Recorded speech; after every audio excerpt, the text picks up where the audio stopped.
संत रामपाल जी महाराज एक ऐसे महान संत जिन्होंने अपनी सतभक्ति, तत्व ज्ञान, करुणा और सेवा के बल पर समाज में नई मिसाल कायम की है। संत रामपाल जी महाराज की अगुवाई में उनके सभी सतलोक आश्रमों से समाज कल्याण के अद्भुत कार्यों ने समाज को सुनहरे भविष्य की एक नई उम्मीद दिखाई है। संत रामपाल जी महाराज से नाम दीक्षा लेने के बाद लाखों लोगों की लाइलाज बीमारियां जैसे कैंसर, एड्स आदि ठीक हुई। संत जी के ज्ञान से प्रेरित होकर उनके अनुयायियों ने लाखों यूनिट रक्तदान किया। संत जी ने लाखों बहन बेटियों का दहेज मुक्त विवाह करवाया।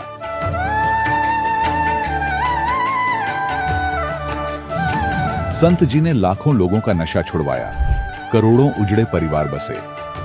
संत जी के आश्रमों में समागम के दौरान निःशुल्क नेत्र चिकित्सा, दंत चिकित्सा प्रदान की जाती है।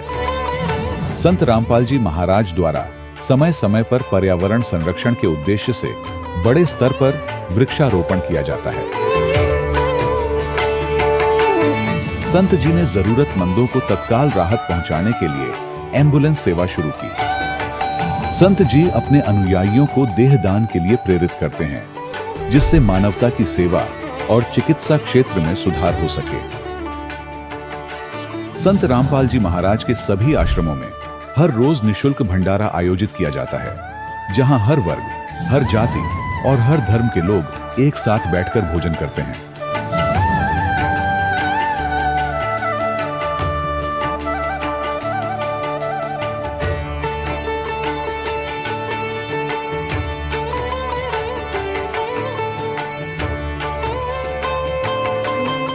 संत रामपाल जी महाराज की अन्नपूर्णा मुहिम ने गरीब और बेसहारा लोगों के जीवन में एक नई ऊर्जा और उम्मीद को जन्म दिया है। घर घर खाद्य सामग्री और जरूरी मदद पहुंचाकर संत रामपाल जी महाराज ने लोगों को दुख और मजबूरी से लड़ने की ताकत प्रदान की है।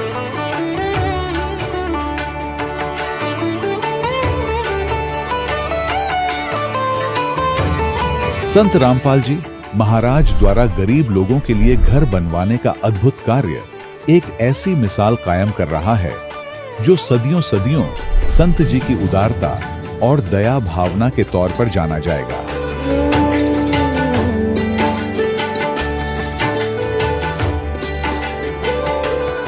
संत रामपाल जी महाराज के आश्रम में हजारों बुजुर्गों को सम्मान और प्यार के साथ जीवन जीने का अवसर मिलता है।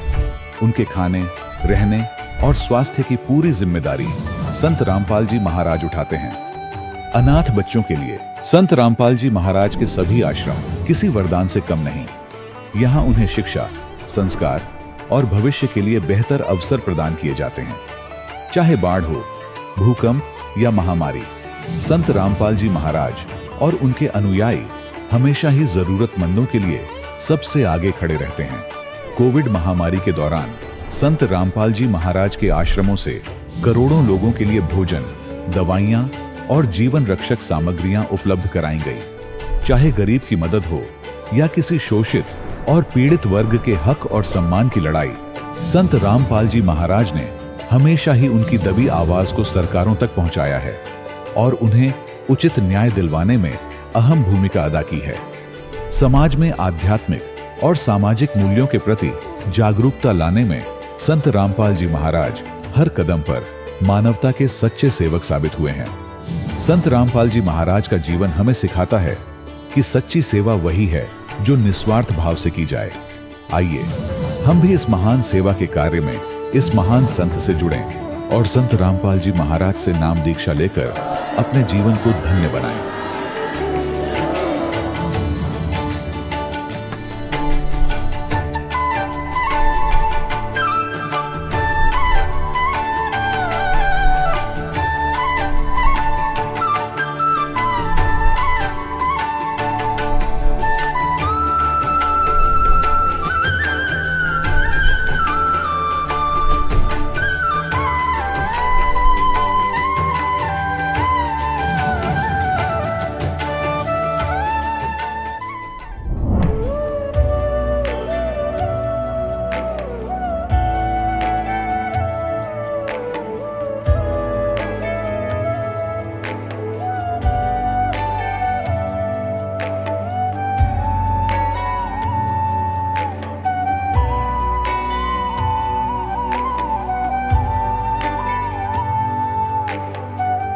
ब्रह्मा का पिता है, कौन विष्णु की मां, शंकर का दादा कौन है, हमको दे बता।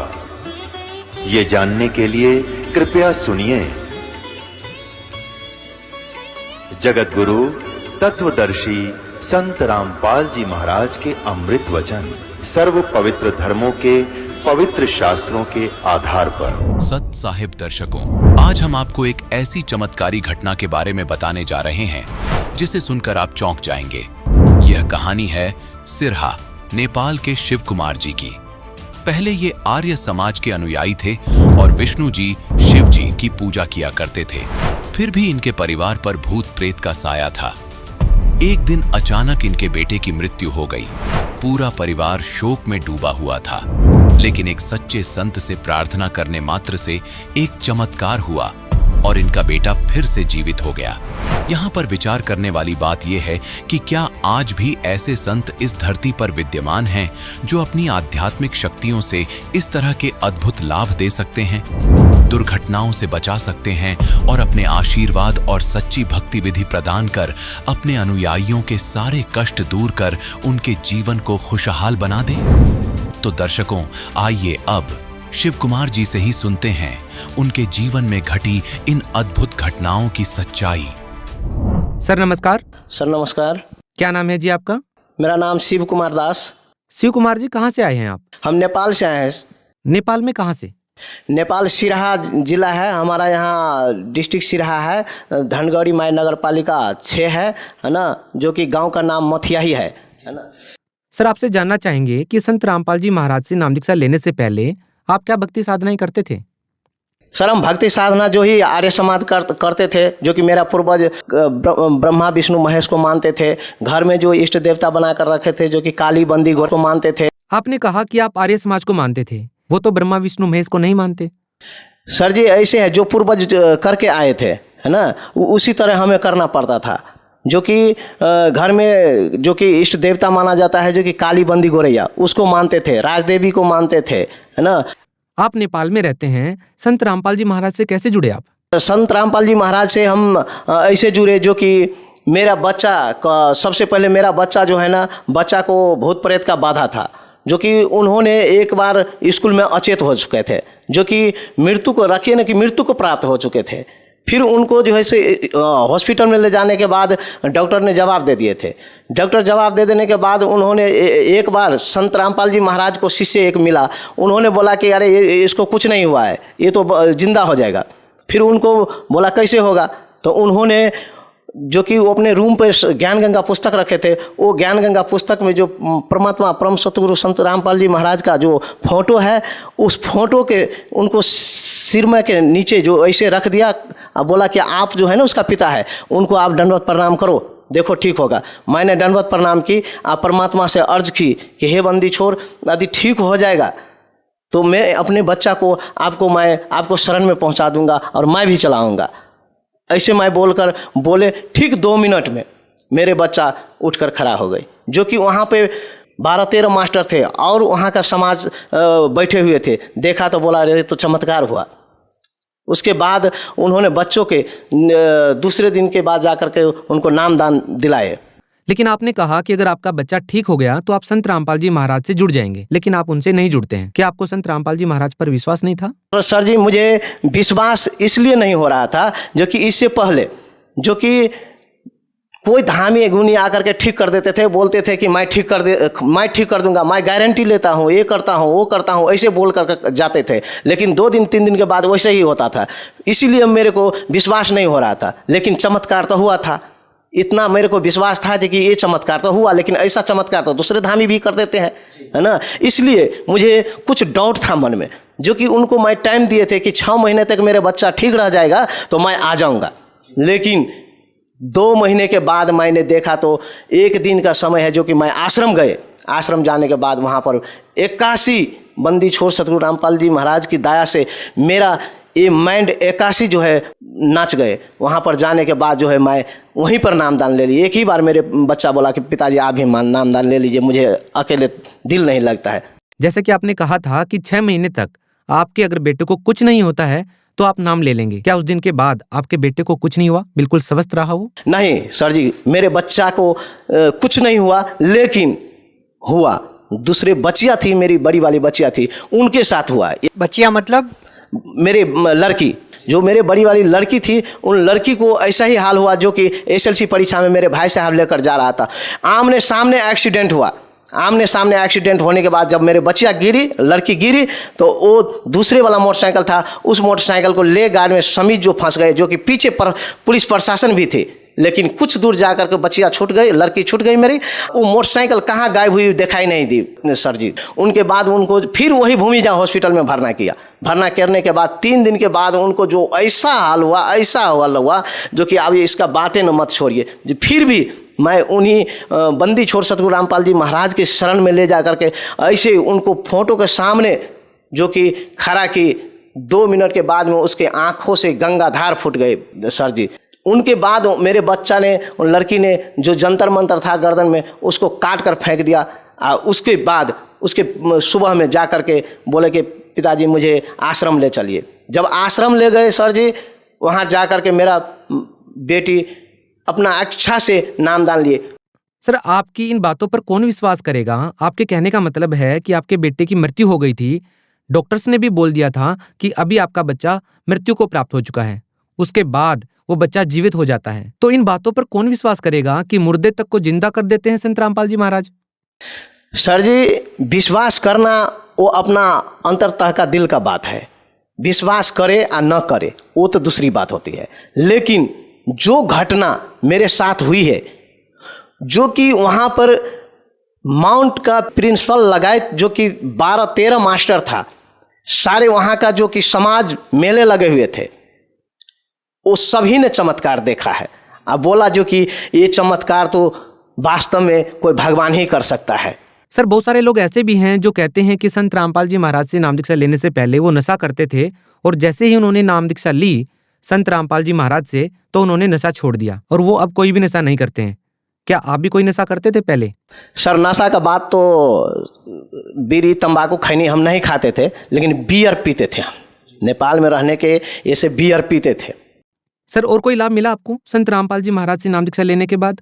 लाभ तो सबसे पहले मेरे बच्चा मिला। दूसरी बात जो है कि लाभ हमें ये मिला, जो कि मेरा 100 वर्ष का पिताजी है ना, 100 वर्ष का पिताजी का जो कि शरीर अभी भी वैसा है, जो कि जैसा होना चाहिए, जो कि अभी भी परमात्मा उनको शायद अब कितना आयु बढ़ा दिया है, अब वो तो परमात्मा ही जाने। क्या समस्या थी उनको? समस्या ये थी कि 100 वर्ष की थी, उसका आयु खत्म थे, लेकिन उन्होंने टहल बोल नहीं सकते थे। हमेशा ये घुटना दुखता रहता था, ये हर एक जोड़नी दुखता रहता था, हमेशा रोता रहता था, उठ बैठ नहीं सकते थे, पेशाब कर देते थे, जो कि बेडे पर टॉयलेट कर देते थे। लेकिन जिस दिन से परमात्मा बंदी छोड़ सतगुरु रामपाल जी महाराज की शरण में आए हैं, उनसे दीक्षा ली है, उस दिन से मालिक इतना शक्ति उनको दिए हैं, जो कि वो घर में बात क्या करे, बिस्तर के बात क्या करे, वो बिना टॉयलेट और बाथरूम से नीचे की बात ही नहीं करते हैं, और सारा खेत पथार घूम कर आते हैं। भगत समाज को आप क्या संदेश देना चाहेंगे सर? भगत समाज को मैं यही संदेश देना चाहूँगा कि इस वक्त वास्तव में परमात्मा कबीर साहब बंदी छोड़ सतगुरु रामपाल जी महाराज की चोला में आए हुए हैं। बंदी छोड़ सतगुरु रामपाल जी महाराज की शरण में आए, आ करके जो है से नाम दीक्षा ले, और नाम दीक्षा लेकर अपना कल्याण करे, क्योंकि बार बार ये मनुष्य जन्म नहीं मिलता है, जो कि कहा गया है, जो कि मानुष जन्म दुर्लभ है, मिले न बारंबार, तरवर से पत्ता टूट गए, बहु न लागे डार। इसलिए जो कोई लेट करेगा, देर करेगा, वो समझे कि वो अपने आप को हत्या कर रहा है।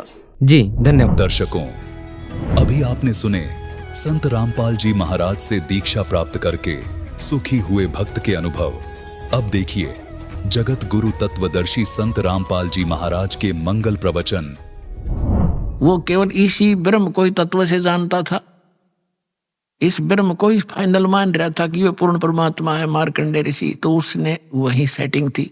तो ये कहना चाहता है कि जो मुझे ही फाइनल मान रहा है तो मेरी भक्ति करता है, वो भी हजारों में कोई एक आधा, नहीं तो नीचे के देवी देवताओं तक सीमित है लोग। ये सारा इस 7वें अध्याय का ये निष्कर्ष समझ लेना। फिर आगे देखिएगा, इसी 7वें अध्याय का ये 5वां, चौथा और 5वां श्लोक आपको बता, ये पृथ्वी जल अग्नि वायु आकाश मन बुद्धि और अहंकार भी इस प्रकार ये 8 प्रकार से विभाजित मेरी प्रकृति यह तो जड़ प्रकृति है अपरा, और हे महाभाव से दूसरी जिसे सारा संपूर्ण जगत धारण किया जाता है मेरी चेतन प्रकृति जीव रूपा ये चेतन प्रकृति समझो। अब छठे में कहा है ऐसा समझकर संपूर्ण भूत सभी प्राणी इन दोनों प्रकृतियों से मैं संपूर्ण जगत का प्रभाव अर्थात प्रलय का कारण हूं, इनका जन्म और इस सब का मैं ही कारण हूं। अब हम ज्यादा ना पढ़े सो देख 7वें में क्या कहा कि अर्जुन मैं बुद्धिमानों की बुद्धि और बलवानों का बल हूं, संपूर्ण प्राणियों का सनातन बीज मुझको जान, और बुद्धिमानों में बुद्धि तेजस्वों की का तेज मैं ही हूं। और 11वें में क्या कहा है कि हे भरत श्रेष्ठ मैं बलवानों का आसक्ति और कामनाओं से रहित बल अर्थात सामर्थ्य हूं। कहने का भाव ये है कि बलवानों का बल और बुद्धिमानों की बुद्धि इनकी मेरे हाथ में है। जैसे महाभारत के अंदर अर्जुन को बल दे दिया, ना जाने कितनी हत्या कर डाली, और जब श्री कृष्ण जी का वध कर दिया एक शिकारी ने और सारे यादव लड़का मर गए कट के जमुना के किनारे पे, तो फिर अर्जुन सभी गोपियों को लेकर आ रहा था द्वारका की सभी स्त्रियों को कृष्ण जी के आदेश अनुसार। उसके पास वही धनुष था जो महाभारत में उसने करोड़ों जीव मार दिए थे, और रास्ते में भी लोनो पीटा, सारी कुछ औरतों को भी ले गए घसीट के, उनके गहने तोड़ ले गए, लूट ले गए। अर्जुन खड़ा खड़ा कांपा, उसका हाथ नहीं उठा। तो जब वो जा लिए, जब उसकी बुद्धि ने काम किया कि कृष्ण ने मुझे हमारे साथ सबसे सदा धोखा ही धोखा दिया, जब मुझसे नाश कराना था महाभारत में जब तो ताकत दे दी, ना जाने कितने जीव मार दिए मैंने कति उछल उछल के, और आज मैं खड़ा खड़ा पिट रहा हूं, मेरे हाथ भी ना उठते। तो यहां परमात्मा कहता है तुमने नंबर गलत मिला रखा है, तुम श्री कृष्ण को दोष दे रहे हो। श्री कृष्ण दोष ये नहीं था, इस बीमारी की जड़ ये काल है, ये करवा रहा है। ये खुद कहता है बुद्धिमानों की बुद्धि और बलवानों का बल मैं हूं। श्री रामचंद्र जी की सीता उठी विष्णु जी की, अब उसने खुद नहीं मालूम सीता ने कौन उठा ले गया, बुद्धि ऑफ कर दी। जब पार्वती ने ये कहा शंकर जी से कि मैं इसकी परीक्षा लूंगी, आपको ये विष्णु जी है भगवान है, वह परीक्षा लेने आई सीता रूप बनाकर, जब उसकी बुद्धि ऑन कर दी काल ने और तुरंत पहचान दी कि तो आप तो दक्ष पुत्री माया हो, और अपनी पत्नी का पता नहीं कौन उठा ले गया। उसने तो हनुमान जैसे चारों तरफ घूम कर ढूंढ के लाए और उधर पार्वती पहचान ली। तो कहते हैं बलवानों का बल और बुद्धिमानों की बुद्धि मैं ही हूं। अब ये है निष्कर्ष इस गीता जी के ज्ञान का। ये मारा करते सट्टे गीता जी का सार, तू क्या लाया था, तू जन्म अजन्मा है, जीव तो मरता ही नहीं, बस ये सार है, खाक सार था ये। अब 7वें अध्याय का हम आपको 12वां श्लोक सुनाते हैं, समझाते हैं। गीता अध्याय नंबर 7 का श्लोक नंबर 12 में कहा, और भी जो सतोगुण से उत्पन्न होने वाले भाव हैं और जो रजोगुण से तथा तमोगुण से उत्पन्न होने वाले भाव हैं, उन सबको मुझसे होने वाले हैं ऐसा जान, परंतु वास्तव में उनमें मैं और वे मुझ में नहीं हैं। अब ये क्या कहता है कि जो भी हो रहा है रजगुण ब्रह्मा से उत्पत्ति, सब जीव विवश हैं संतानोत्पत्ति करने के, इनके बस की बात नहीं। और दूसरा सतोगुण यानी विष्णु जी के सतोगुण से, विष्णु जी के कारण सबकी आपस में मोह ममता में जकड़े पड़े हैं, ये जो हो रहा है। और तीसरा संहार तमोगुण से, शंकर जी से, ये कहता है इसका निमित्त मूल कारण मैं ही हूं, पर मैं इनसे बाहर रहता हूं। परमात्मा ने बताया था कि इस काल को 1 लाख मानव शरीरधारी प्राणी नत खाने का श्राप लगा हुआ है, जिस कारण से ये अपने तीनों पुत्रों को इसने गुणयुक्त कर दिया, के गुणयुक्त। अब इनके बस की बात नहीं, इन गुणों को ये ना रोक सके। जैसे मिर्च में गुण बना दिया मुंह जलने का, तो वो चरचराहट उसका गुण है, तो मिर्च के बस का कोई ना, उसने गुण खत्म कर ले। तो इसी प्रकार इस काल ने इनको एक के गुण युक्त कर दिया। अब ये क्या कहता है कि इनसे जो कुछ हो रहा है इसका निमित्त कारण मैं ही हूं, मैं ही करता करवाता हूं, मैं खाता हूं, ये पैदा करें, मोह ममता से जकड़े रख कर मार दे। आगे देखो 7वें अध्याय का 13वां श्लोक। गुणों के कार्य रूप सात्विक, राजस और तामस, इन तीनों प्रकार के भाव से ये सारा संसार प्राणी समुदाय मोहित हो रहा है। इन तीनों गुणों से परे, रजगुण ब्रह्मा, सतगुण विष्णु, तमगुण शिव जी से परे मुझ अविनाशी को नहीं जानता। अब ये कहते हैं कि सभी इन ब्रह्मा विष्णु महेश तक की भक्ति में जकड़े पड़े हैं, इनसे ऊपर मैं हूं ब्रह्म, ये मुझे भी ना जानते। देखिए 7वें अध्याय का 14वां श्लोक। क्योंकि यह अलौकिक अर्थात अति अद्भुत त्रिगुणमयी मेरी माया, रजगुण ब्रह्मा, सतगुण विष्णु, तमगुण शिव जी, बड़ी दुस्तर है, खतरनाक है। और जो पुरुष मुझको निरंतर भजते हैं, यानी ब्रह्म का जो की साधना करते हैं ओम नाम का, वे इस माया का उल्लंघन कर जाते हैं। वो ब्रह्मा विष्णु महेश को और ओवरलैप कर जाते हैं, जंप कर जाते हैं ऊपर की साथ, इनसे अधिक राहत मिलती है उससे।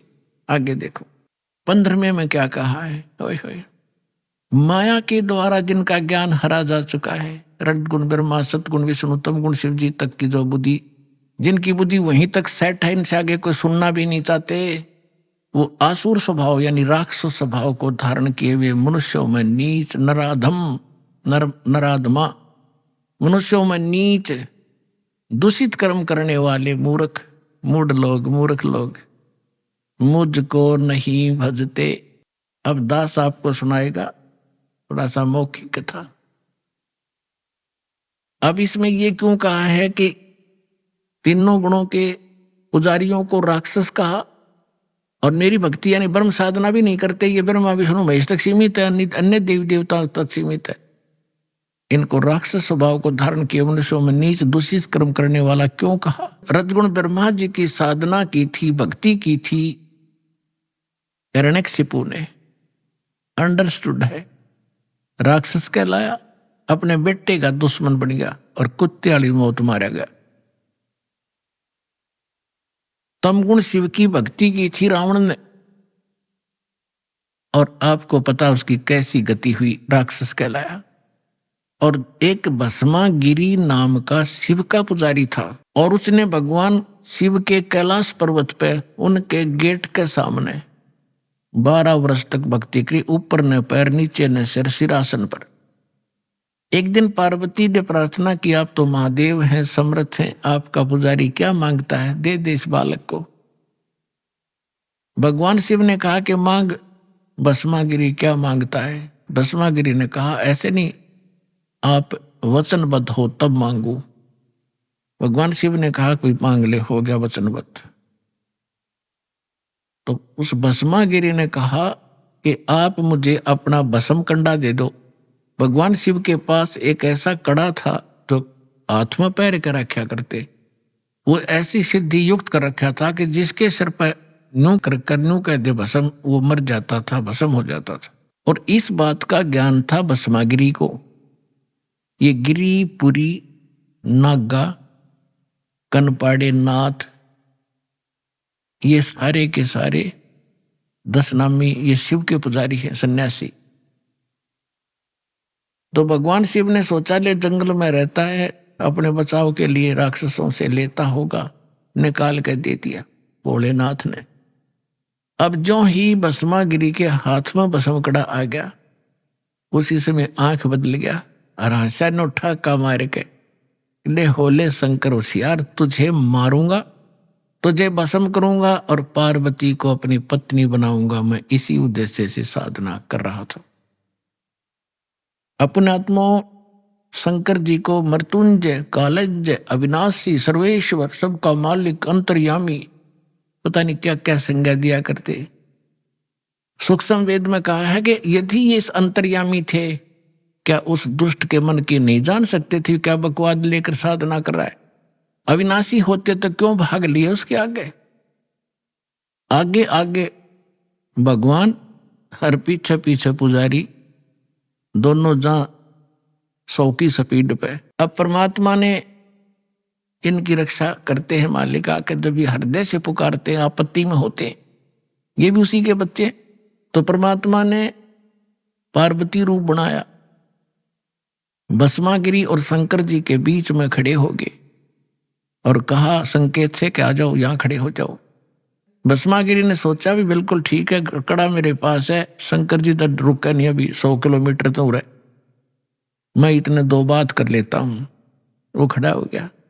पार्वती बोली आजा, ठीक है, वो तो आएंगे नहीं अब आपके पास, आप मुझे कुछ डांस करके दिखाओ ताकि मैं प्रसन्न हूं। तो वो कहने लगा मैं साधु संत तपस्वी आदमी, मेरे डांस नहीं आता। पार्वती बोली मैं सिखाऊंगा। भगवान बोले इस पार्वती रूप में कि चलो मैं सिखाता हूँ, इस हाथ को ऐसे कर, इस पैर ने ऐसे कर, ऐसे कर। जब ऊपर करवा लिया ना, जिस हाथ में कड़ा लिए रहा था, और कह दिया भस्म, रिमोट दबा दिया उसका, भस्मा गिरी, भस्म हो गया। उसके बाद वो भस्मा असुर कहलाया, भस्मा राक्षस। फिर कड़े को लेकर भगवान शिव को का दिल डांटा। जब उसने राख देख ली ना शंकर भगवान ने इसकी भस्मासुर की, जब दिल की धड़कन, उसका पल्स रेट सेट हुआ था। ये तो इन 2 गुणों के पुजारियों की दशा सुना दी। अब वैष्णु जी के पुजारियों की और कथा सुनाते। एक बार कुंभ का मेला भरा था हरिद्वार में।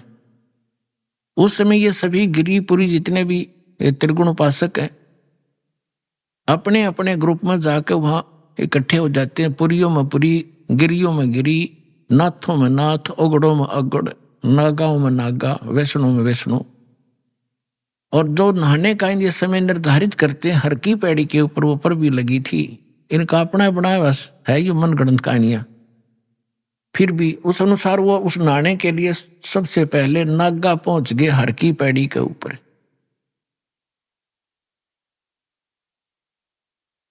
पीछे तागे वैष्णु, जो विष्णु जी के उपासक सतोगुण के। अब उन्होंने कहा कि नागाओ तुम बाद में स्नान करना, हम सर्वश्रेष्ठ हैं, हम भगवान विष्णु के उपासक हैं और हम पहले स्नान करेंगे, हम प्रथम स्नान करेंगे।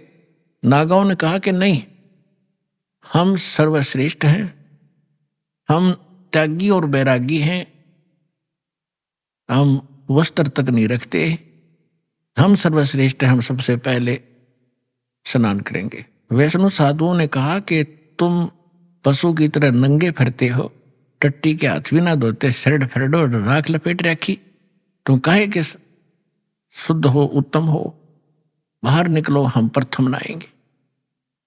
अब इतनी अकल थी लोगों में। गंगा का पानी मैला हुआ था, 2 मिनट पाछे नहा लेते, वो नहा ले जबकि बिजली गिरी थी वह, पर भी खत्म हुआ थी 2 मिनट में। पर वो नहाना नूना भी भूल गए।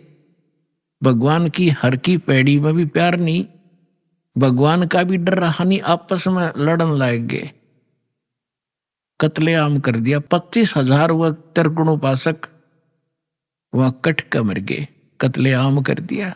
सूक्ष्म वेद में कहा है, तीर तुपक तलवार कटारी जमदड़ जोर बदावे हैं, हर पैड़ी हर हेत न जाने वहां जा तेग चलावे हैं, काटे शीस नहीं दिल करुणा ये जग में साधक वावे हैं, जो जन इनके दर्शन को जावे उनको भी नरक पठावे हैं। कहते हैं हर पैड़ी हर हेत न जाने, और वहां कर्द ठोके एक दूसरे ने कत्लेआम करे, और काटे शीस नहीं दिल करुणा, इनमें दया नहीं राक्षसों में। और ये जग में साधक में तुम इनको संत भी कहते हो, और इनका जो अनुयायी बनता है उनको भी ये पाठ पढ़ावे हैं, यानी उनको भी नरक में ठोक देते हैं। अपने आत्माओं, ये है श्रीमद् भगवद गीता जी का सार। अब गीता ज्ञानदाता ब्रह्म कहता है कि मेरी साधना 4 प्रकार की करते हैं, ये ब्रह्म कहता है। ब्रह्म की साधना भी 4 प्रकार के करते हैं, जिनमें अर्थार्थी, आर्थ, जिज्ञासु और ज्ञानी। अर्थार्थी तो जो धन लाभ के लिए कोई अनुष्ठान करता तो वेद मंत्रों से ही करता, वो जय गणेश देवा माता धारी पार्वती ये इस तरह की आरती नहीं करता। वो व्यक्ति केवल वेदों के ही मंत्रों से अनुष्ठान करता, अपने धन लाभ के लिए, आर्त मानी संकट निवारण के लिए भी कोई साधना अनुष्ठान करता है, वेदों के मंत्रों से ही करता है। वो ब्रह्म अपने आप को ब्रह्म का पुजारी कहता है, जो हवन हवन करते रहते हैं।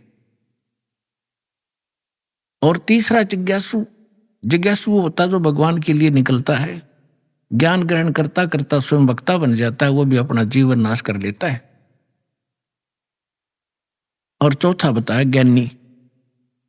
ज्ञानी उसको कहते हैं जिसको ये पता हुआ कि मनुष्य जीवन बार बार नहीं मिलेगा और मनुष्य जीवन का मूल उद्देश्य केवल आत्म कल्याण कराना है, और जन्म मृत्यु जब तक नहीं समाप्त होगी, जरा मरण का रोग नहीं कटेगा, तो कोई फायदा नहीं इस जीवन का। उनको ये भी ज्ञान हो जाता है कि पूर्ण मोक्ष इन देवी देवताओं की पूजा से नहीं होगा, वो ज्ञानी कहलाते हैं। वो परम एक समर्थ शक्ति से ही, परमात्मा से, परमेश्वर से, परम अक्षर ब्रह्म से, पूर्ण परमात्मा से ही संभव है, इतना उनको ज्ञान हो जाता है। लेकिन ये ज्ञान तो हो गया, लेकिन उस रोग का नाश की दवाई उनके पास थी नहीं। ये तो उनको पता लग गया कि देवताओं से मोक्ष नहीं होगा, लेकिन होगा पूर्ण ब्रह्म से। उन्होंने गलती से आप पे निष्कर्ष करके यजुर्वेद अध्याय नंबर 40 के मंत्र 15 में देख लिया, ओम कर्तु समर कल्बे समर कर्तुम समर वायु अनिलम अथिदम भस्मांतम शरीरम। जैसे गीता अध्याय नंबर 8 के श्लोक नंबर 13 में आपको दिखाया था, यही जो का तो वही मंत्र का सारांश है कि अंतिम सांस तक ओम नाम का जाप करते हुए जो शरीर छोड़कर जाता, उसका अमरतम, उस ओम से होने वाली जो परम गति है वो प्राप्त होती है। इसलिए ओम कर्तु समर, ओम नाम का जाप काम करते करते श्रवण करो, विशेष कसक के साथ श्रवण करो, और मनुष्य जीवन का मूल कर्तव्य जानकर ओम का श्रवण करो। ये तो है ओम की जानकारी। लेकिन कहते हैं गुरु बिन काहुन पाया ज्ञाना, जो थोथा बुस छड़े मूड किसाना। गुरु बिन वेद पढ़े जो प्राणी, समझो न सौर रहे अज्ञानी।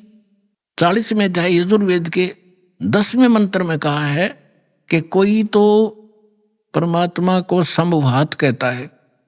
संभवात माने उत्पन्न होने वाला राम और कृष्ण रूप में, यानी अवतार धारता है। कोई कहता वो असंभवात, वो कभी जन्म नहीं लेता, जन्मा है, वो तो निराकार है। वो परमात्मा कैसा है उसकी जानकारी धीराणाम तत्वदर्शी संत बताते हैं, उनसे सुनो। वेद ज्ञानदाता भी वही है, गीता ज्ञानदाता भी वही है। 40वें अध्याय के 15वें श्लोक में तो अपनी साधना बता दी, और 40वें अध्याय के 17वां श्लोक अंतिम श्लोक है यजुर्वेद का, और 40वें अध्याय का, उसमें कहा है कि वो पूर्ण परमात्मा तो गुप्त है। ये यजुर्वेद देखिएगा, और ये अनुवाद भी देखो, कमाल की बात इस महर्षि दयानंद जी के द्वारा किया गया है।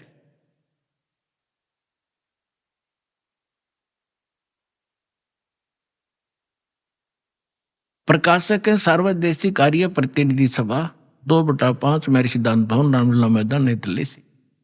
यजुर्वेद महर्षि दयानंद ने इसका अनुवाद किया, और ये कहां से छपा यहां से देखिएगा। अब इसका हम अंतिम 40वां अध्याय है, इसका थोड़ा सा हिंट देंगे 10वें अध्याय का, 10वें श्लोक का। ये 4400 अध्याय माने 40वां अध्याय यजुर्वेद का, और यहां देखिएगा 10वां मंत्र है इसका। इसमें लिखा है, हे मनुष्यों, जैसे हम लोग धीराणाम माने मेधावी योगी विद्वान यानी तत्वदर्शी संतों से जो वचन सुनते हैं, जो वे लोग हमारे प्रति विचक्षण माने विस्तार पूर्वक कहते हैं, वे लोग संभवात संयोग जन्य असंभवात उत्पन्न नहीं होने। इसका अर्थ यह है आहु यात एवं कार्य का फल, आहु माने कहते हैं उत्पन्न होने वाला, अन्नाथ यानी अन्य कुछ, आहु माने कहते हैं। इस बात को तुम भी सुनो। अब ये क्या बताना चाह रहा है, ये अनुवाद से न करना नहीं आया, क्योंकि तो अज्ञानी था कि 1 नंबर का मैं ऋषि दयानंद को आया। इसका अर्थ है वेद ज्ञानदाता कहता है कि कोई तो परमात्मा को संभवात कहता है, जन्म लेने वाला, और को असंभवात। देखो असंभवात माने उत्पन्न नहीं होता, असंभवात जन्म लेने वाला, इसका अर्थ यह है। तो जो धीराणाम तत्वदर्शी संत जो बताते उनसे सुनो, इनसे नहीं, इनकी बात मत मानो। वो तत्वदर्शी संत बताएंगे परमात्मा कैसा है, वो जन्म लेता है या नहीं लेता है। आगे 15वें अध्याय में इसने वेद ज्ञान दाता अपनी बताता है कि मेरा ओम नाम है। 15वां अध्याय इसमें है वायु अनिलम अमृतम अथिदम भस्मांतम शरीरम, भस्मांतम शरीरम। ओम करतो समर किलबे समर और करतुम समर। इसने तो ज्ञान इनके में करना आया था ही नहीं। देखिएगा, करतो माने काम करने वाले जीव, तू शरीर छूटते समय ओम, इस नाम वाच्य ईश्वर को स्मरण करे। देख इन्होंने लिखा ओम का स्मरण कर, इस जिसका ओम नाम है ना उसका स्मरण कर, जबकि इसका सीधा अर्थ बनता है ओम करतो समर, ओम नाम का जाप काम करते करते स्मरण कर, विशेष कसक यानी श्रद्धा के साथ स्मरण कर, और मूल मनुष्य का मूल कर्तव्य जान कर इसका स्मरण कर। जब वायु अनिलम भस्मांतम शरीरम, ये आपका जीव, आपका प्राण इससे अमृतो प्राप्त करेगा। अमृतम, अमृतम अविनाशी, शरीर के नष्ट होने पर भस्मांतम शरीरम, जब शरीर तरह भस्म होगा, भस्मांतम अंत में भस्म होने वाला होता है। बस इसका अर्थ नहीं करना है इसने, इसका अर्थ है कि जब यह शरीर तरह नष्ट होगा, शरीर छोड़ कर जाएगा, उस समय इतना अमृतो प्राप्त हो जाएगा जो ओम नाम से मिलता है। यही गीता अध्याय नंबर 8 के श्लोक नंबर 13 में। अब यहाँ आगे कहा है 40वें अध्याय के 17वें श्लोक में कि वो परमात्मा तो गुप्त है और मेरा ओम नाम है, मैं ब्रह्मलोक में रहता हूं। यही देवी भागवत से स्पष्ट हो गया। देवी हिमालय को कह रही है कि ओम नाम का जाप कर, उससे तू ब्रह्म की प्राप्ति कर लेगा, और वो ब्रह्म रहता दिव्य आकाश रूपी ब्रह्मलोक में रहता है। और यही वेद बता रहे हैं। देखिएगा, ये 44वां अध्याय 40वां अध्याय यजुर्वेद का 17वें मंत्र में, हे मनुष्यो, जिस ज्योति स्वरूप रक्षक मुझसे, ये ज्योति स्वरूप काल तो है, मुझसे अविनाशी यथार्थ कारण के आच्छादित मुख के तुल्य उत्तम अंग का प्रकाश किया जाता है, जो वह है प्राण वायुमंडल में। पुरुष है माने पूर्ण परमात्मा है, वह है तो प्रोक्ष रूप है, वो तो गुप्त है। अहम मैं खम, और ब्रह्म, खम्भ माने उस ब्रह्मलोक रूपी दिव्य आकाश में ब्रह्मलोक में रहता हूं, मैं ब्रह्म हूं और मेरा ओम नाम है। देखिएगा, ओम खम्भ ब्रह्म, मैं ब्रह्म हूं, अहम वह है, मैं ब्रह्म हूं और मेरा ओम नाम है। मैं खम्भ माने आकाश में, ब्रह्मलोक रूपी दिव्य आकाश में रहता हूं। इसने तो अज्ञानी ने कुछ करना है नहीं। अहम माने मैं आकाश के तुल्य व्यापक ब्रह्म, सबसे गुण क्रम और स्वरूप करके अधिक हूं। इन्होंने कहा मैं ब्रह्म हूं, ये कहना था। ओम सबका रक्षक, जो उसका ओम ऐसा नाम जानो। ओम लिखना था उसका, ओम मेरा ओम नाम, उसका क्या था वो तो गुप्त बता दिया। अपना कह अहम माने मैं ब्रह्म हूं और ब्रह्मलोक रूपी दिव्य आकाश में रहता हूं।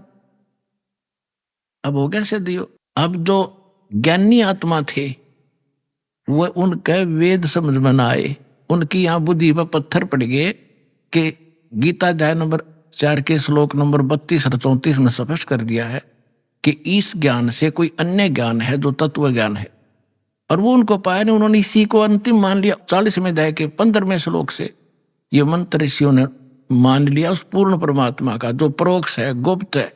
इनका समझ में नहीं आया। गुरु बिन वेद पढ़े जो प्राणी, समझो अनुसार रहे अज्ञानी। ये अज्ञानी थे। अब यहाँ गीता ज्ञानदाता दस इन अनाड़ियों से, अज्ञानियों से पूछा जाता है, प्रश्न करते हैं मीडिया वाले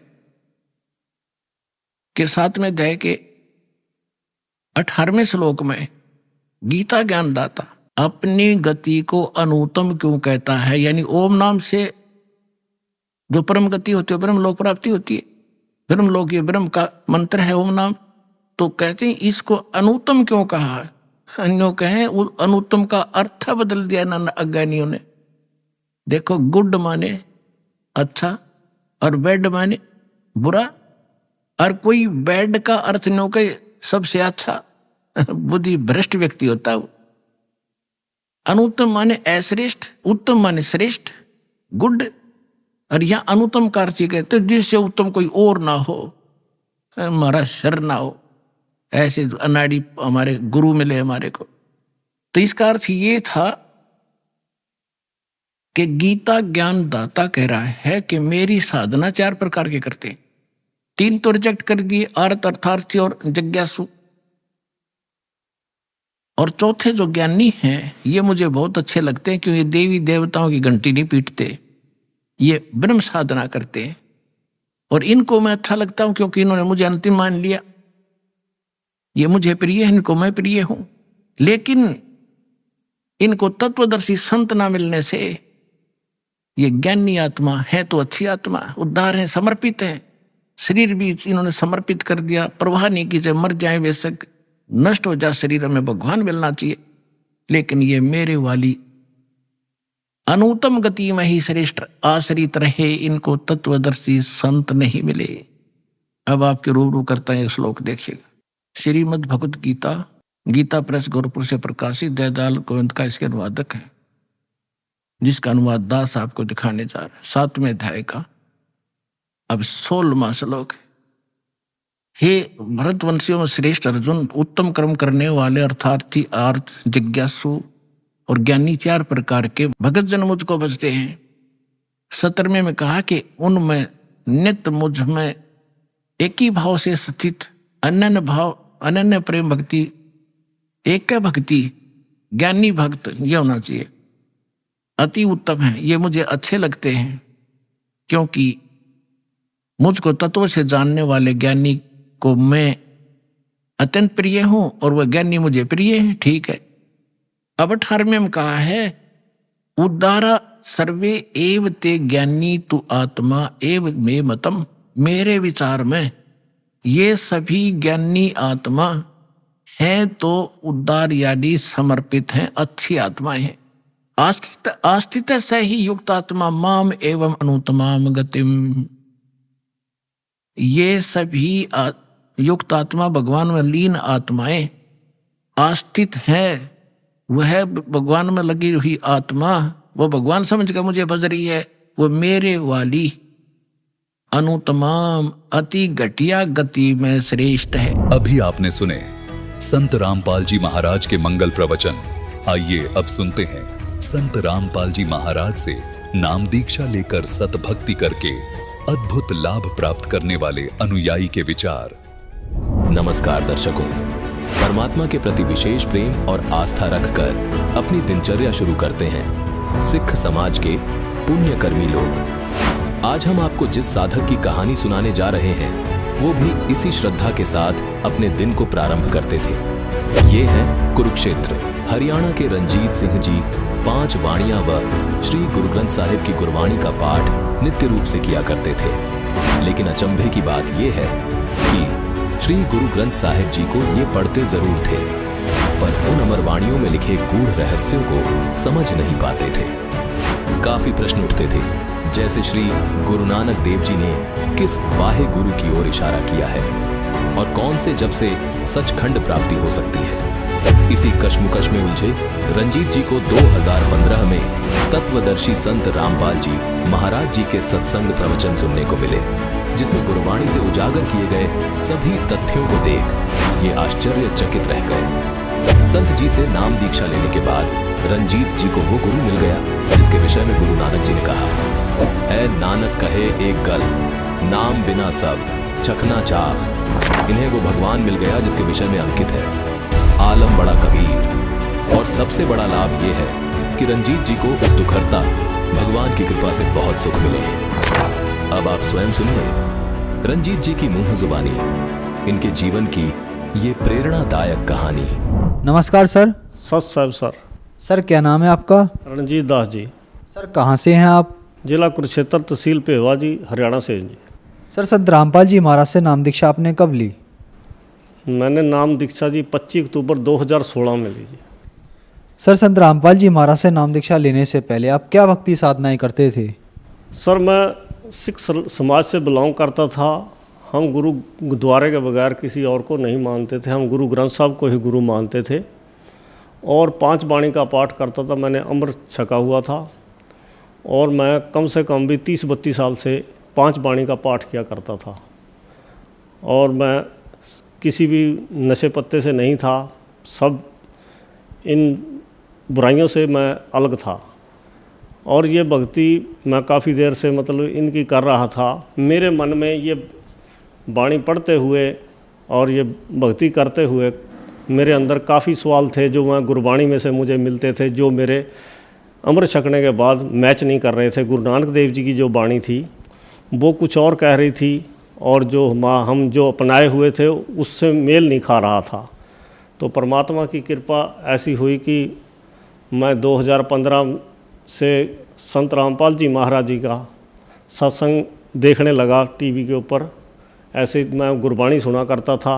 एक दिन परमात्मा संत रामपाल जी महाराज जी का सत्संग देखा और एक दिन ऐसा ही हुआ जी कि मैं गुरु जी गुरबाणी में से ही कुछ अंश कुछ शब्द बताने लगे। तो मेरे जो सवाल थे उनके थोड़े थोड़े जवाब मुझे मिलने लगे। जैसे बाणी में मैं जपजी साहब का पाठ किया करता था, उसमें 5 परवान 5 प्रधान पंचे पावे दरगाह मान पंचे सोए दर जान, इस शब्द का मुझे बिल्कुल संतोषजनक कहीं से भी जवाब किसी ज्ञानी से किसी ग्रंथी से भी नहीं मिलता था। और जो गुरु नानक देव जी की बाणी थी उसमें जन्म मृत्यु का रोग है, इसको कटवाने के लिए गुरु नानक देव जी ने बाणी में जो लिखा हुआ है, बाणी में कहा था जे को जन्म मरण ते डर है 7 जना की सर नहीं पर है। तो मैं ये मेरे मन में सवाल होता था, गुरु नानक देव जी तो कहते हैं कि साधु को ढूंढ उसको, वो तुम्हें मरण मोक्ष से ये जन्म मृत्यु के रोग से छुटवा देगा। उस टाइम परमात्मा की कृपा हुई, बंदी छोड़ सतगुरु रामपाल जी महाराज 2015 में मुझे सत्संग देखने को मिला। मैं लगातार इन प्रोग्रामों को देखता रहा जिसमें संत रामपाल जी महाराज एक दिन भाई बाले वाली साखी खोल के दिखा रहे, जिसमें 547 सफ़े के ऊपर समुद्र की साखी आती है। उसमें बाला और मर्दाना गुरुजी से निवेदन कर रहे थे कि हमें वो श्रीलंका में जो जहाँ रामचंद्र जी ने चढ़ाई करी थी वो लंका दिखाओ जी। जो समुद्र था जहाँ पुल बनाया गया था वो नहीं देखा हमने, वो दिखाओ जी। उस साखी के अंदर गुरु नानक देव जी बाला और मर्दाना के सामने जो वो नाम सतनाम के 2 अक्षर का नाम था, वहाँ गुरुजी ने हमें दिखाया उस समुद्र की साखी में। तब मेरे को बहुत अचंभित होया मैं कि ये 2 जो अक्षर हैं इनको सतनाम कहा जाता है। ये मेरा पहला सवाल तो यहाँ से पूरा हुआ जी। सतनाम देखने के बाद मैं गदगद हो गया कि यही सतनाम है जो बाणी में। गुरु रामपाल जी तो कुल 60-70 साल के होंगे। ये बाणी तो जब की लिखी हुई है, जब 5वें पातशाह ने लिखी थी। ये वो तो लिख नहीं गए इसमें नाम ये। तो मैं इस बात से संतुष्ट हो गया। फिर दूसरा मंत्र जो था, जो प्रथम मंत्र मिलता है हमें, 5 शब्द तित घर सभागे शब्द बाजे कला जित कर धारिया 5 दूत तुद वश कीते काल कंट को मारिया। ये 5 शब्द कौन से हैं जो काल को भी कर देंगे, जो 5 दूतों से काम क्रोध लोभ मोह अहंकार से छुटा देंगे। तो वो शब्द भी मुझे एक दिन ऐसे दया हुई मालिक की 35 अखरी में गुरु जी अपने सत्संग में दिखा रहे थे। 35 अखरी में वो 5 मंत्र वो भी दिखाए। फिर मेरा सवाल था कमलों वाला, वो भी कमल गुरु जी ने जो पिंडे सो ब्रह्मंडे जी हमने पहले पढ़ रखा था गुरु नानक देव जी की वाणी में, पर हमारे शरीर के अंदर ये कमल भी दिखा दिए गुरु रामपाल जी महाराज ने। और जब वो मुझे कमल देख लिए मेरी काफ़ी दृढ़ता बनेगी। फिर पूर्ण परमात्मा कौन है जिसको हम अकाल पुरख करते थे, हम संत ही माना करते थे। जब गुरुबाणी के अंदर गुरु ग्रंथ साहब के अंदर कबीर साहब के बारे में गुरु नानक देव जी की जो वाणी थी वो दिखाई गई। 721 पृष्ठ पे लिखा था, यक गुप्तम पेश तो दरकून करतार हक्का कबीर करीम तू बे परवरदिगार। जब इसका अर्थ करके गुरु नानक देव जी की वाणी का संत रामपाल जी महाराज ने बताया तो मैं ये भी हमें विश्वास होने लगा। और 24 पृष्ठ के ऊपर जो गुरु नानक देव जी की पहली उदासी काशी की ही है, हमारे ये इतिहास में है। तो मैंने वो जो वाणी वहाँ बोली गई थी, फाही सुरत मलुकी वेश ए ठगवाड़ा ठगी देश खरा सियाणा बहुता भार, धानक रूप रहा करतार। एक तेरा नाम तारे संसार, मेरी एहो आस एहो आधार। नानक नीच कहे विचार, धानक रूप रहा करतार। और ये 4 बार लिखा हुआ है। मैंने सब जो गुरुजी दिखाया करते थे, मैं मेरे घर के पीछे ही गुरुद्वारा, मैं सुबह जाके वहाँ गुरु ग्रंथ साहब जी को खोल के उनको देखता था। ऐसे मैंने सारा मिलान किया तो मेरी सारी जो सवाल थे, मेरे सब सवालों के जवाब मिलते चले गए। परमात्मा ने कृपा करी। इन सारी चीज़ों के जब मुझे जवाब मिलने लगे तो उसके बाद मैं ये सारा ज्ञान समझने के बाद मैं यहाँ कुरुक्षेत्र आया और कुरुक्षेत्र आकर नामदान सेंटर पे मेरी भक्तमती ने और मैंने दोनों ने गुरु संत रामपाल जी महाराज से यहाँ मैंने नाम ग्रहण किया। सर, आपने बताया कि आप अपना गुरु ग्रंथ साहिब जी को मानते थे, तो फिर आप संत रामपाल जी महाराज को आपने अपना गुरु क्यों माना, क्या कारण था? सर, मैं गुरु ग्रंथ साहब जी को गुरु मानता हूँ, जैसे आदेश हुआ था उसी हिसाब से। लेकिन हम आज तक क्या कर रहे थे कि हम उसका कहना नहीं मान रहे थे, जो उसमें लिखा था उसके मुताबिक नहीं हम चल रहे थे। हम अपनी मनमानाचार नहीं करते थे। हम तो सोचते थे गेड़ा काटा और बाणी पढ़ ली हमारा कल्याण हो जाएगा। लेकिन जो गुरु नानक देव जी को परमात्मा मिले, जो उन्होंने उसमें कहा था, मैंने वो करके देखा। उसके बाद मेरे सारे सवालों के जवाब मिले। तो किसी भी साधु संत जो पूरी पृथ्वी के ऊपर है, जगत गुरु तदर्शी संत नहीं मिल रहा था। ना गुरु संत रामपाल जी महाराज के बगैर ये जगत गुरु तदर्शी संत नहीं लिखा जाता और किसी के सामने भी। और मैं दावे के साथ कह सकता हूँ कि संत रामपाल जी के बगैर पूरी पृथ्वी के ऊपर कोई तदर्शी संत नहीं है और ना ही कोई सतगुरु है। मैं आपको बताना चाहता हूँ, मेरा छोटा भाई है, उसके 2 लड़के, एक 24 साल का, 28 साल का। हम गुरु ग्रंथ साहब को मानते हैं, पाठ भी कराए। हमारे पास पैसे की भी कोई कमी नहीं थी, किसी तरह का कोई कमी नहीं है। दोनों बेटे हमारे 24 साल का, एक 28 साल का, ख़त्म हो गए। और मैं नहीं कहता कोई गुरुद्वारा ऐसा छोड़ा होगा जहां हमने पाठ नहीं कराया होगा और अरदासें नहीं करी होंगी, लेकिन हमारी सुनाई नहीं हुई कहीं भी। और ये चीज़ें मुझे झंझोड़ रही थी बहुत, क्योंकि हमें कोई लाभ ही नहीं, बाणी पढ़ने से भी, पाठ करने से भी कोई लाभ नहीं मिल रहा था। तो क्या सर संत रामपाल जी महाराज से नाम दीक्षा लेने के बाद आपको कुछ लाभ भी प्राप्त हुए? लाभ तो मुझे बहुत हुए हैं, लेकिन जिनमें से मैं कुछ आपको जो मोटे मोटे लाभ हुए हैं मैं आपको बता देता हूँ। लाभ तो गिनते सारी रात भी निकल जाए, सारा दिन भी निकल जाए, ये जीव का थूक सूख जाएगा, इतने लाभ देता है परमात्मा। मेरे ताऊ जी और मेरे पिताजी दोनों के कानों से नहीं सुनाई देता था। ये हमें पीढ़ी दर पीढ़ी लगा हुआ था ये रोग हमारे परिवार में। इसी तरह मेरे भी 50-55 साल की उम्र में जब मैं आया, 50-52 साल की, 5-6 साल पहले, मेरे कान में भी ऐसे ही, इसी टाइम मेरे पिताजी के हुआ था, इसी टाइम मेरे भी ये रोग चालू हो गया। मेरे कान के पर्दे में सुराख हो गया था और मेरी ये साइड सारी में दर्द होने लग गया था। और मैं पटियाला राजेंद्रा अस्पताल का एक रिटायर्ड डॉक्टर, परमार डॉक्टर है, उसके पास से साल भर दवाई लेता रहा।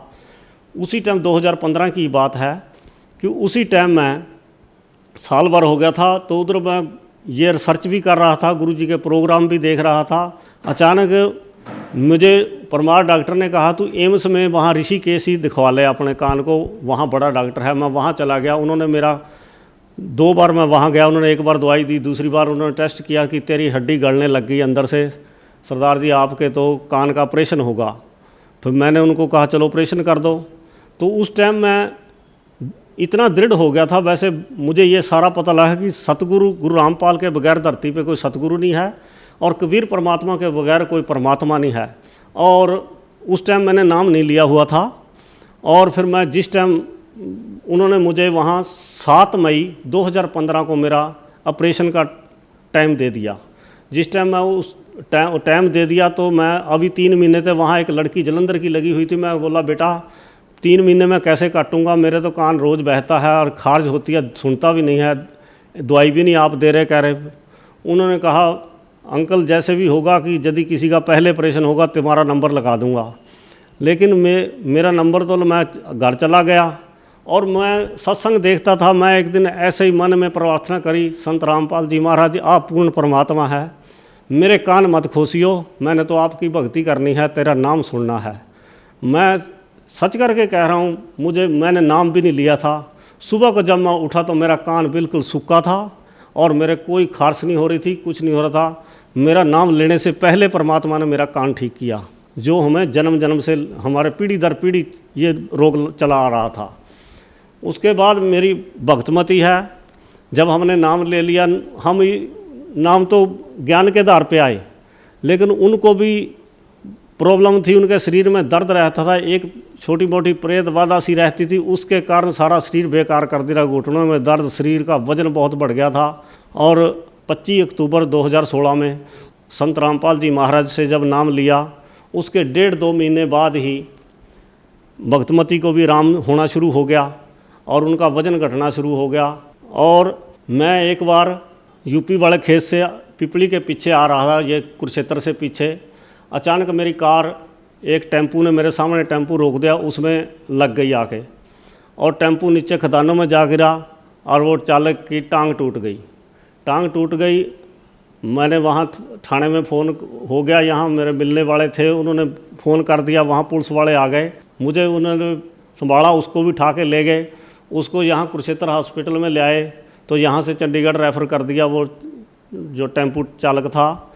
फिर हम सुबह को वहाँ आए, थाने में गाड़ी खड़ी कर दी, गाड़ी मेरी टूट गई थी।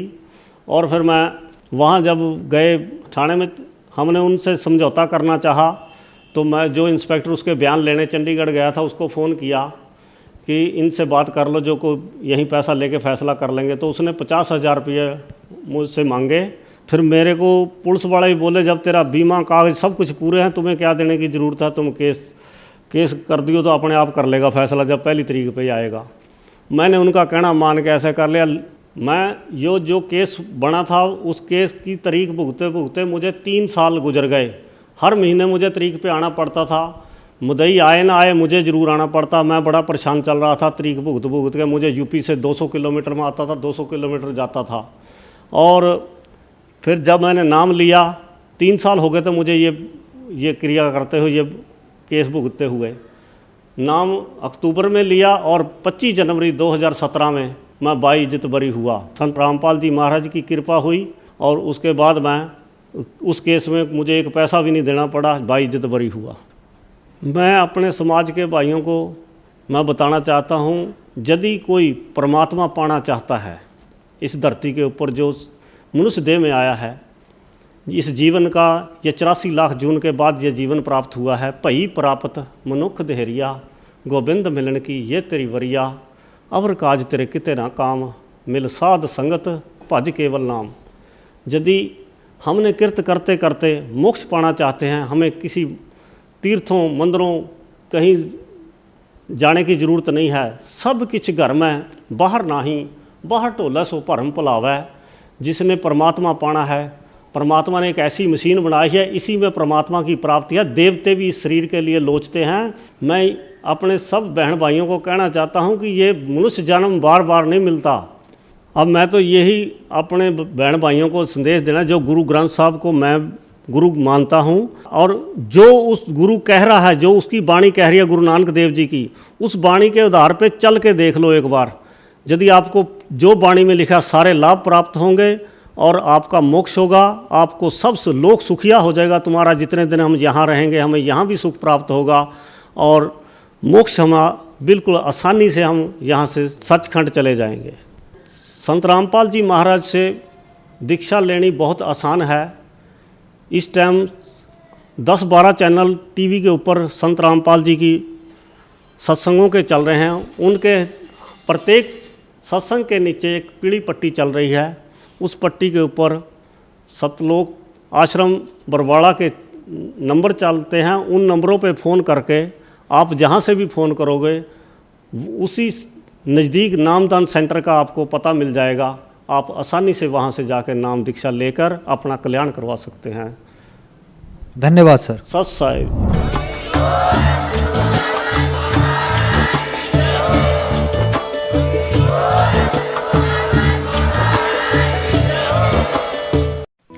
आप सुन रहे थे जगत गुरु तत्वदर्शी संत रामपाल जी महाराज के मंगल प्रवचन। अधिक जानकारी के लिए संपर्क करें।